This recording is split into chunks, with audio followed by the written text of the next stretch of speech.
Israel অধিকৃত জেরুজালেমের Ramat বাস স্ট্যান্ডে দুই বন্দুকধারীর হামলায় অন্তত ৫ জন নিহত হয়েছেন।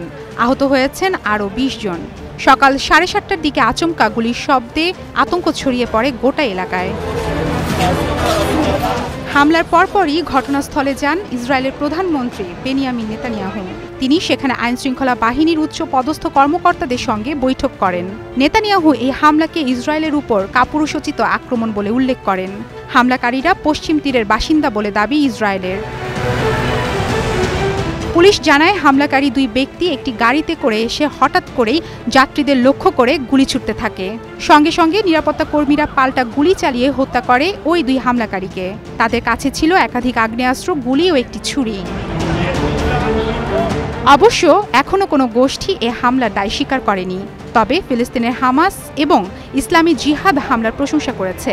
তারা হামলাকারীদের প্রতিরোধ যোদ্ধা বলে উল্লেখ করেছে, যদিও সরাসরি হামলার দায়িত্ব নেয়নি। ইসরায়েলি নিরাপত্তা বাহিনী জানায়, হামলার পরপরই জেরুজালেম শহরের সব প্রবেশ ও বাইরে যাবার পথ বন্ধ করে দেওয়া হয়েছে। ঘটনাস্থল ঘিরে ফেলে শুরু হয়েছে তল্লাশি অভিযান। শহরের গুরুত্বপূর্ণ স্থানে মোতায়েন করা হয়েছে অতিরিক্ত নিরাপত্তা কর্মী। ঘটনাস্থলটি জেরুজালেমের একটি বিতর্কিত এলাকা, যা ১৯৬৭ সালের যুদ্ধের সময় ইসরায়েল দখল করে নেয় এবং পরবর্তীতে নিজ ভূখণ্ডে সংযুক্ত করে।